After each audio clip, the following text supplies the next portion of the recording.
Alhamdulillah, wa salatu wa salamu ala rasulillah. Chers frères et sœurs, chers amis, je suis ravi de revenir auprès de vous pour présenter une nouvelle tribune intitulée cette fois le Tawhid face aux idolâtries modernes. Mais je voudrais, avant d'entamer le sujet, présenter mes condoléances relativement au décès de l'artiste Halima Gadji.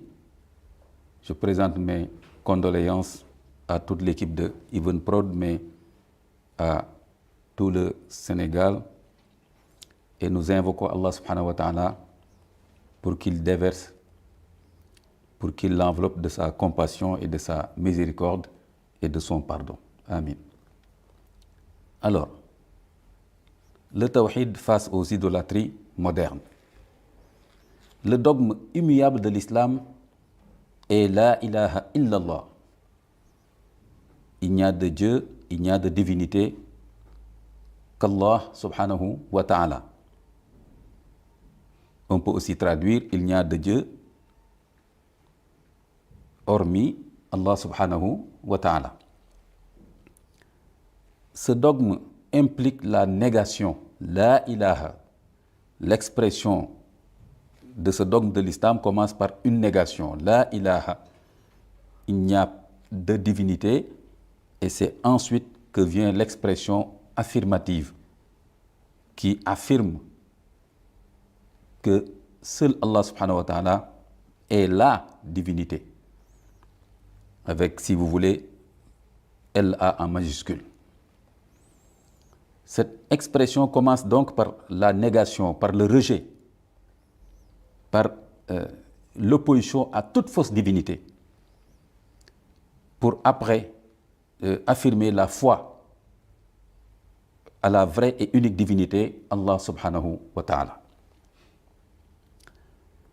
Ce dogme implique aussi le refus de la servitude envers autre qu'Allah subhanahu wa ta'ala. Les premiers mots du prophète alayhi salatu wa salam, quand il a commencé l'appel à l'islam, à l'endroit des Mecquois idolâtres, c'était « Qulu la ilaha illallah tuflihu » Dites « La ilaha illallah, il n'y a de Dieu qu'Allah subhanahu wa ta'ala et vous serez sauvés. » Le prophète alayhi salatu wa salam déclamait cette expression partout où il voyait des gens rassemblés, dans les marchés, partout. Qulu la ilaha illallah tuflihu. La vérité première, chers amis, la vérité première et ultime que l'humanité ne devait pas ignorer, c'était effectivement cette parole, ce dogme immuable, à savoir la ilaha illallah. C'est ainsi que dans le Coran, nous trouvons beaucoup de versets qui indiquent que toutes les communautés humaines ont reçu ce message de tawhid. A'udhu billahi minash shaitanir rajim. Wa laqad ba'athna fi kulli ummatin rasulan an i'budu Allaha wajtanibu at-taghut. Allah subhanahu wa ta'ala dit dans ce verset, nous avons envoyé à toutes les communautés un messager pour leur dire il n'y a de Dieu que Allah subhanahu wa ta'ala et adorez-le exclusivement. Adorez-le, c'est à lui seul que vous devez vouer un culte. Un autre verset wa ma arsalna min rasulin wa ma arsalna min qablika min rasulin illa nuhi ilayhi annahu la ilaha illa ana fa'budun. Nous n'avons pas envoyé avant toi, Muhammad, sallallahu alayhi wa sallam, nous n'avons pas envoyé avant toi un messager, donc Muhammad sallallahu alayhi wa sallam, il est juste le sceau des prophètes, mais il n'est pas le premier prophète. Nous n'avons pas envoyé avant toi un messager sans lui dire il n'y a de Dieu que Allah subhanahu wa ta'ala et adorez-moi. Donc voilà, c'est le leitmotiv qui a été celui de tous les prophètes et messagers envers leurs destinataires. Le message de tous les prophètes et messagers a résonné partout dans le monde comme un leitmotiv. Ya qawmi a'budullah ma lakum min ilahin ghayruh. Ô mon cher peuple, adorez Allah subhanahu wa ta'ala, vous n'avez pas une divinité en dehors de lui. Tous les prophètes et messagers ont prononcé cette parole salvatrice.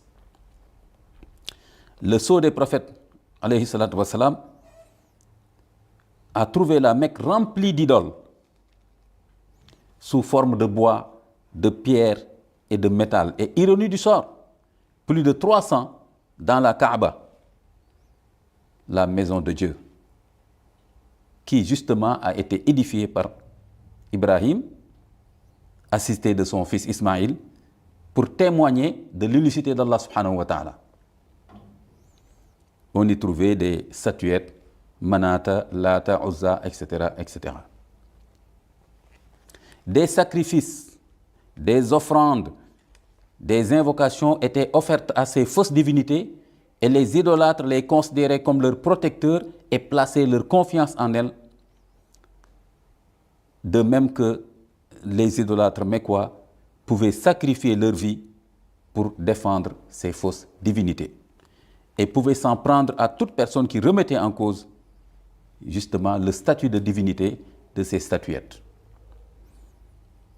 Le prophète rappela aux Qurayshites la vérité fondamentale, à savoir que nul et rien n'est digne d'adoration en dehors d'Allah subhanahu wa ta'ala. Mais aujourd'hui, chers amis, chers frères et sœurs, les idoles ont changé de forme. Elles ne sont plus toujours dressées sur des socles. Elles sont souvent cachées dans les cœurs.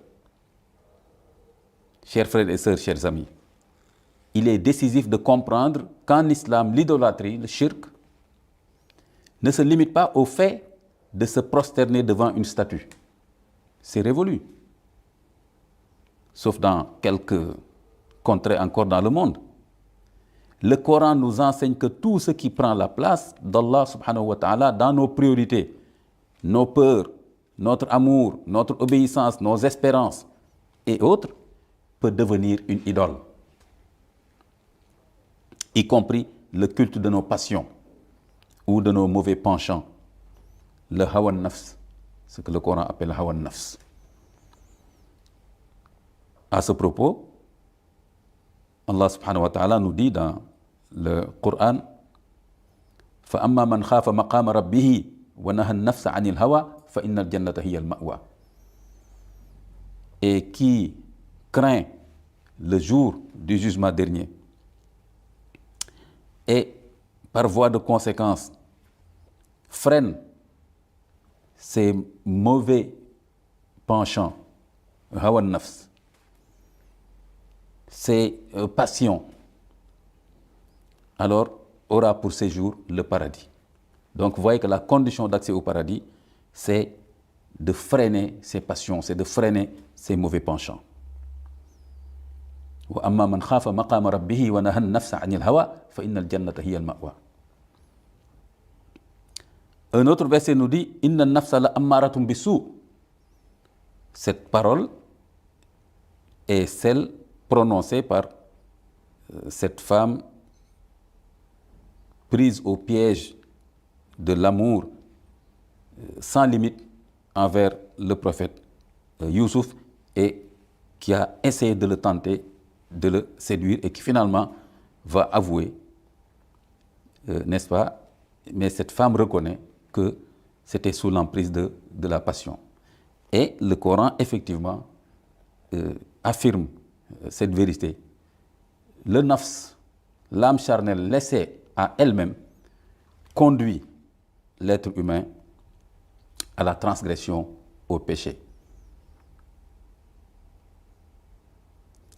Alors, c'est important de garder cela à l'esprit.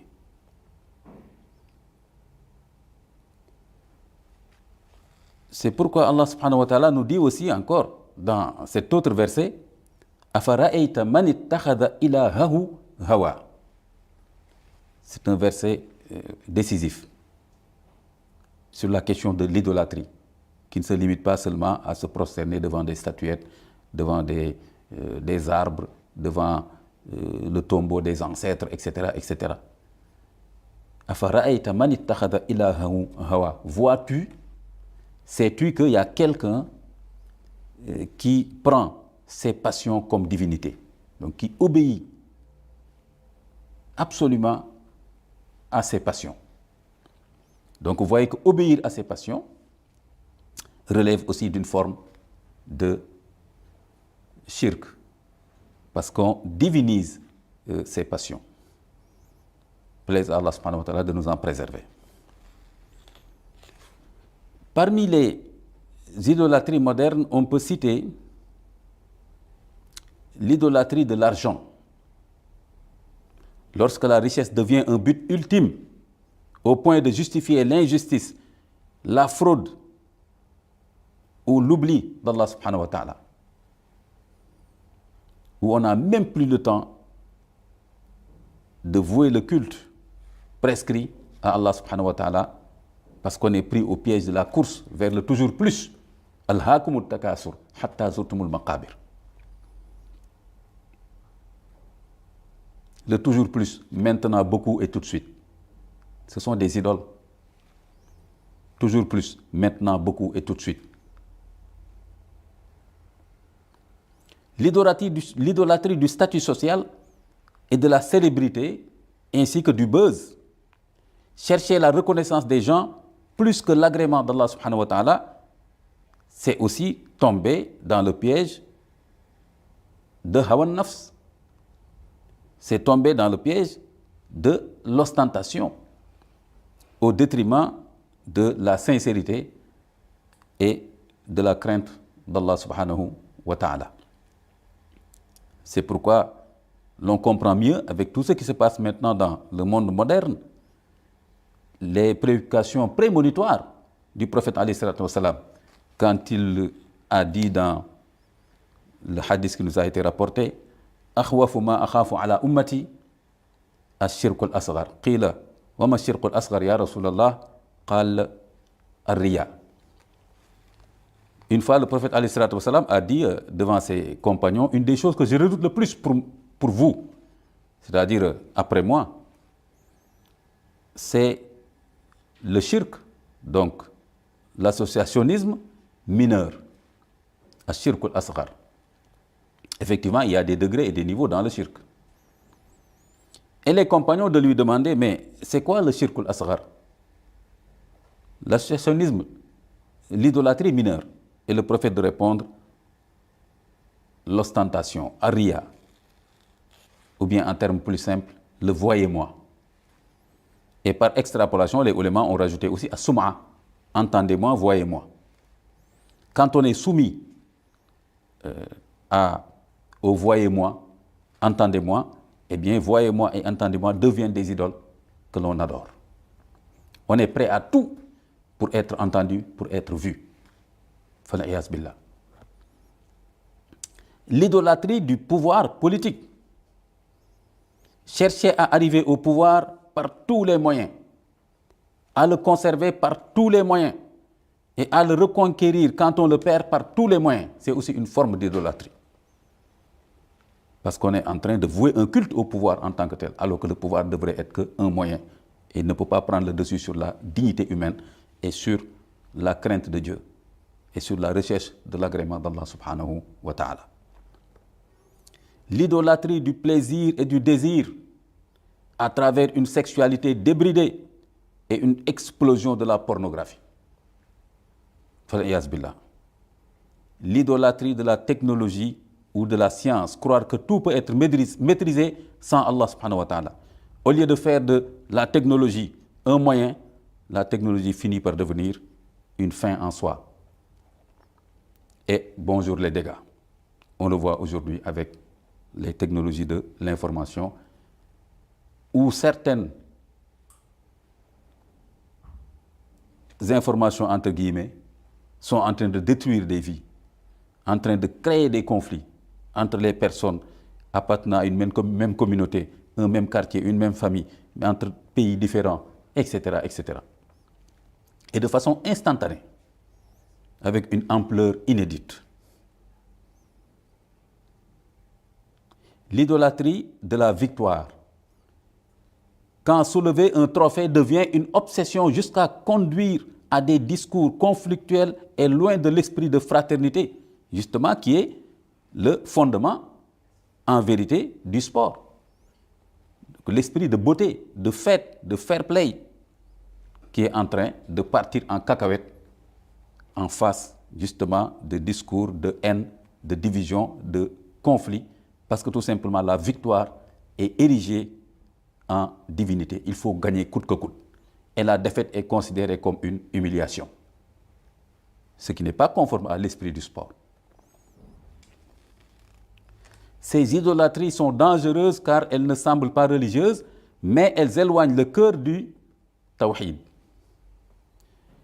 Et c'est pour nous aider à échapper à ces chaînes invisibles que le Coran nous interpelle. فَلَا تَغُرَّنَّكُمُ الْحَيَاةُ الدُّنْيَا وَلَا يَغُرَّنَّكُمْ بِاللَّهِ الْغَرُورُ. Que le clinquant de ce monde, que la vie de ce monde ne vous trompe pas. Que le trompeur ne vous trompe pas. Faites attention à ce que la vie de ce monde ne vous trompe pas. Faites attention à ce que le trompeur, Al-Gharour, ici dans le verset, tous les commentateurs du Coran, tous les mufassiroun disent que Al-Gharour, c'est un surnom de Iblis. Que le trompeur ne vous trompe pas, c'est Iblis avec ses fausses promesses, les fausses ambitions qu'il suggère à l'être humain tout le temps. Donc voilà deux choses dont il faut se méfier. Le clinquant du monde, Hayatul Dunya, et les stratagèmes de Shaitan, Lanatullah alayh. C'est ainsi, chers frères et sœurs, chers amis, c'est ainsi que le message central de l'islam se trouve dans le tawhid. Et ce n'est pas une contrainte, c'est un message de libération authentique. C'est un message qui promeut et promet une vraie libération, celle qui nous permet d'agir librement en vue d'obtenir l'agrément d'Allah subhanahu wa ta'ala. La seule chose qui peut remplir nos cœurs de quiétude. Donc si on considère qu'on est moderne, qu'on est civilisé, qu'on est dans le progrès, en obéissant à nos passions, en idolâtrant ce que nous venons de dire, l'argent, la puissance, le pouvoir, la célébrité, etc., nous faisons fausse route. Car nous sommes en train de nous enchaîner nous-mêmes dans de fausses divinités. Donc la vraie liberté, c'est de se réconcilier avec Allah subhanahu wa ta'ala. Chers frères et sœurs, chers amis, je voudrais terminer par dire que le plus grand combat aujourd'hui n'est pas contre des statues comme à l'ancienne idolâtrie, mais contre les idoles invisibles qui s'installent dans nos cœurs. Revenons au message pur du tawhid pour être vraiment libre. Plaise Allah subhanahu wa ta'ala de nous en donner l'envie, l'intention, l'énergie, la force. Amin, amin, amin, amin, amin. Qu'Allah subhanahu wa ta'ala purifie nos cœurs de toute idolâtrie apparente ou cachée et nous accorde une mort heureuse tout en tawhid. Wassalamu alaikum wa rahmatullahi wa barakatuh.